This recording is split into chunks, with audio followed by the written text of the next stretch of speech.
Mr. R Gopal Krishnan, former director at Tata Sons. So we would request you to please come on stage, sir, and share a few words with us. Good evening.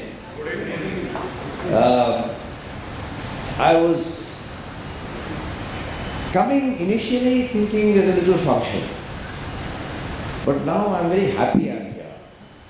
Because I'm very happy to see a young professional woman. I'd like to believe Sakshi is a professional rather than the granddaughter of somebody.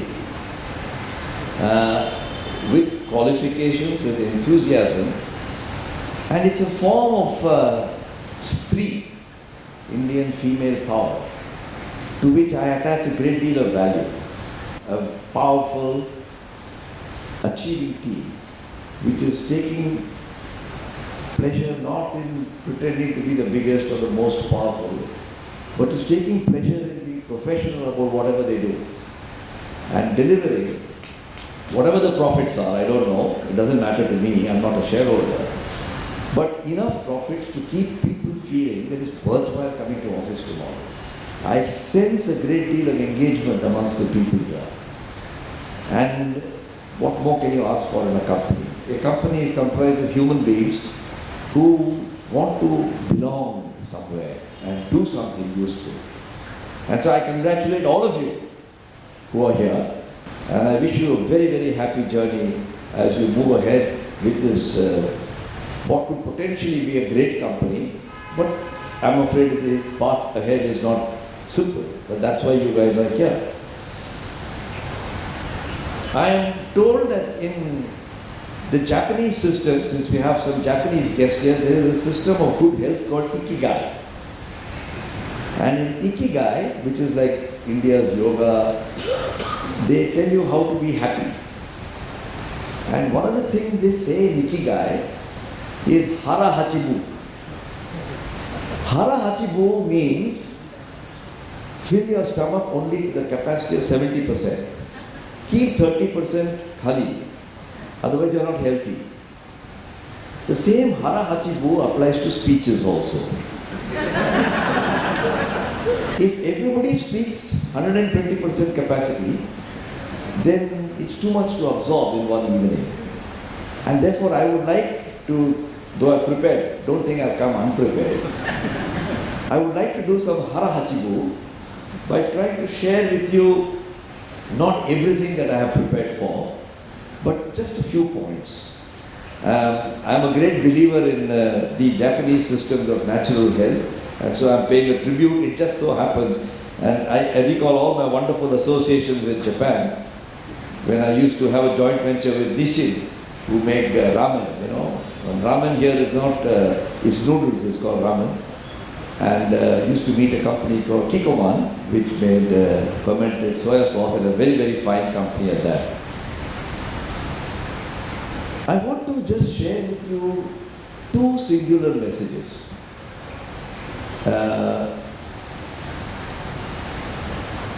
One is to draw your attention to how do we as human beings learn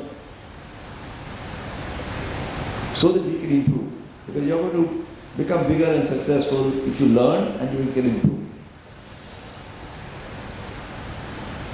You know, I don't remember what my physics teacher taught me.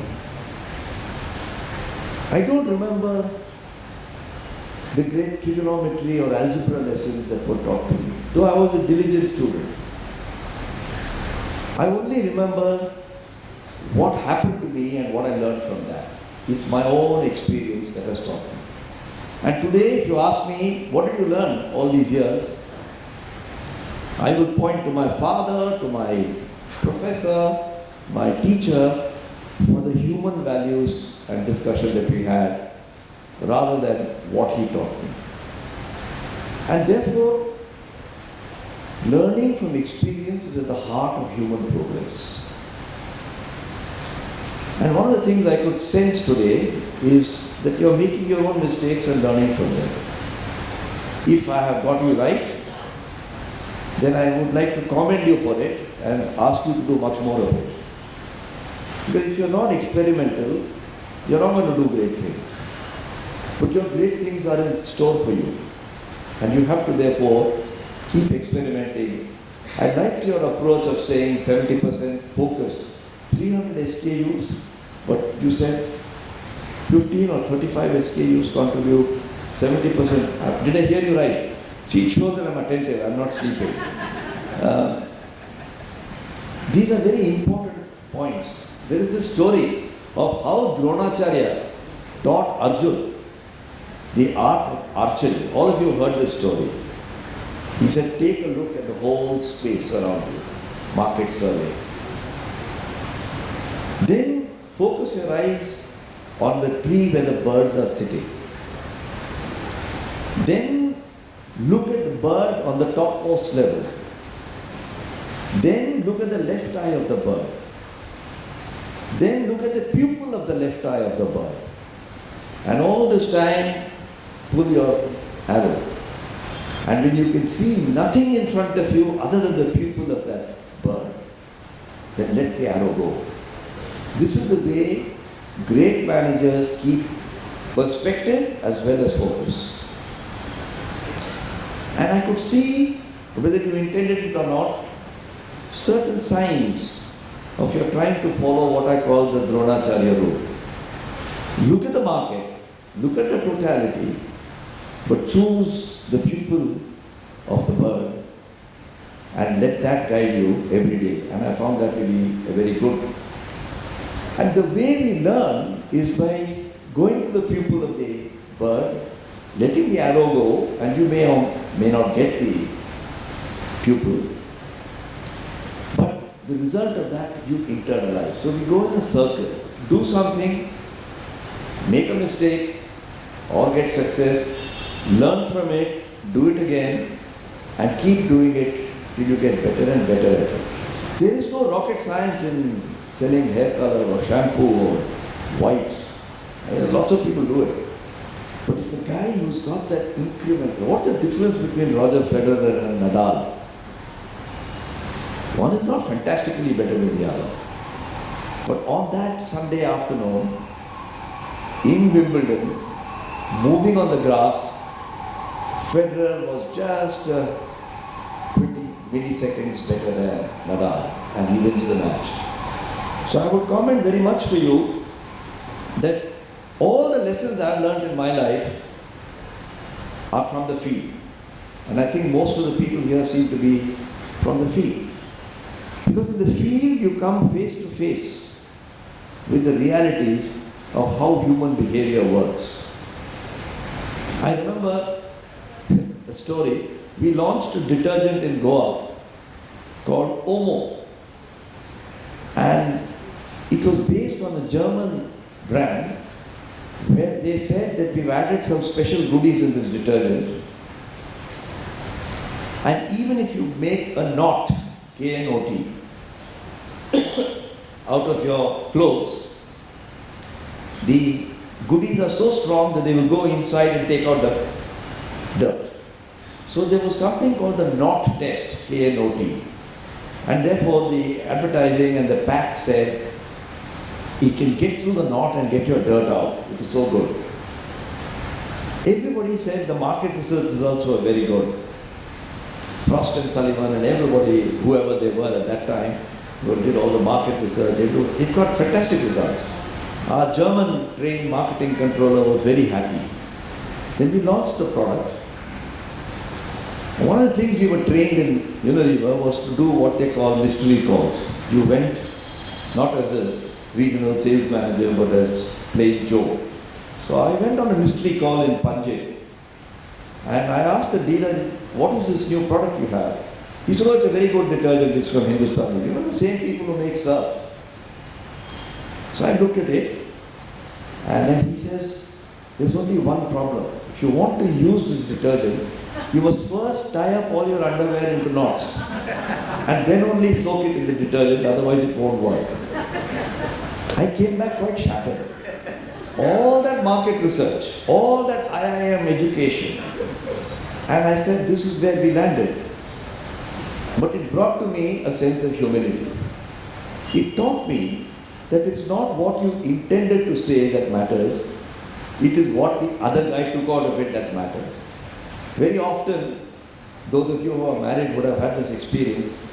Your wife says, I don't mind what you told me, what I mind is the way you told me.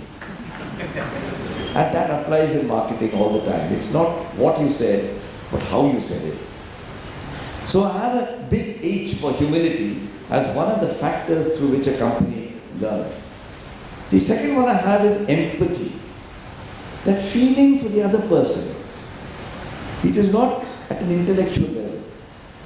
It is at the heart level. You can get in and feel what the other guy is felt. I was once sent off to Ludhiana, and I worked in the market with a person called Narendra Sood. He was 2.5 times my age, but I was his boss. And one of the privileges of a boss is that, I'm an engineer by training. I carry this diary. I've been carrying a diary, not the same diary, for the last 50 years. And I make notes in it, as I was doing just now. So I did like a time and motion study, because I had studied what is a perfect sales call. And in the lunchtime, I told Mr. Sood, I said, Sood साहब आपका तो sales बहुत अच्छा है, लेकिन आप बहुत ज़्यादा टाइम प्री सेल्स कॉल में उसके परिवार के बारे में पूछते हैं, उसके बाल बच्चे के बारे में पूछते हैं. हमारा प्रोडक्ट कॉल का समय बहुत कम है, उसको ज़रा चेंज कर दीजिए. इसे बस आप तो बिल्कुल ठीक है, आप मेरे अफसर हैं, लेकिन एक काम है साहब, आप बुरा मत मानिए, आप दोपहर को करके मुझे दिखाइए. And it was a disaster, because when he could go and से पापे की हालचाल है, I didn't call them pape. I didn't know who had a grandchild in the first place. So I had a disastrous afternoon. And when we finished, he said, आप जरा आगे बढ़ोगे. When I thought I had really failed, I said, क्यों? He said, देखो, आप मेरे से better cell तो नहीं कर सकते, लेकिन आपने किया, अपने हाथ से वही काम किया जो मुझे बस समझ में आ गया आप क्या कह रहे हैं. एक चीज़ याद रखिए अपने करियर में, सेल्स रिश्ते का मामला है, दिल का मामला है, अकल का नहीं.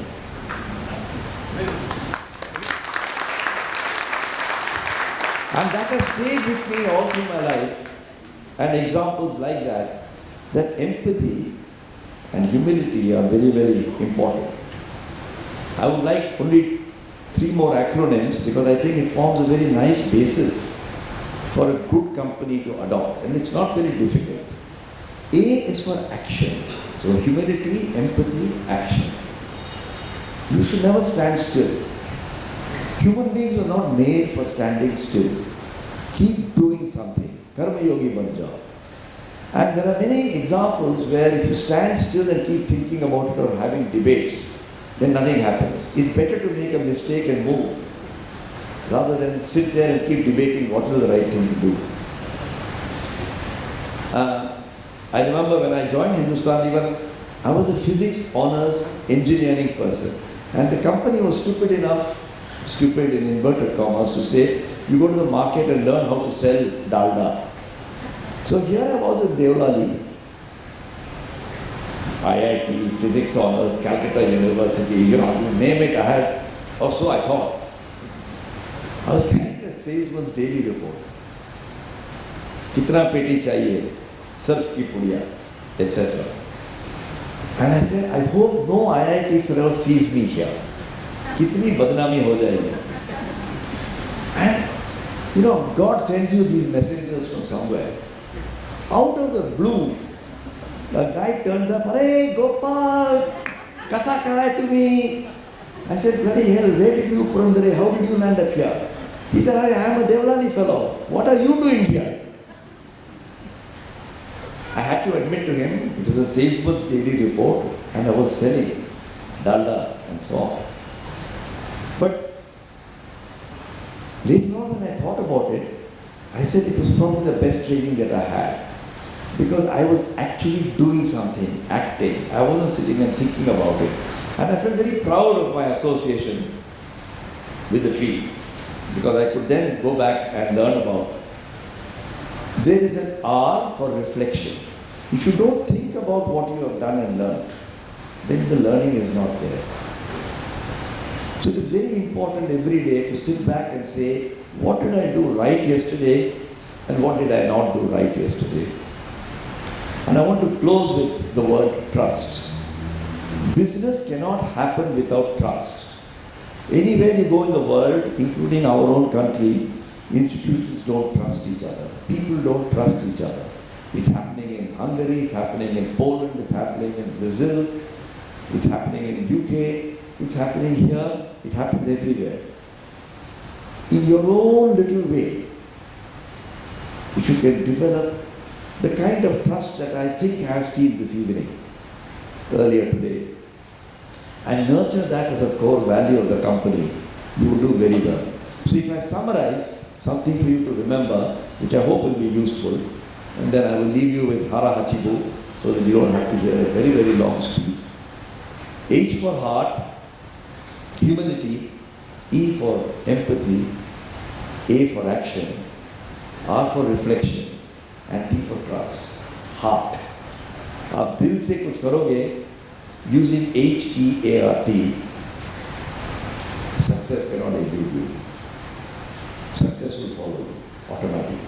I wish you all the best, good luck, and God bless you in your journey. Thank you.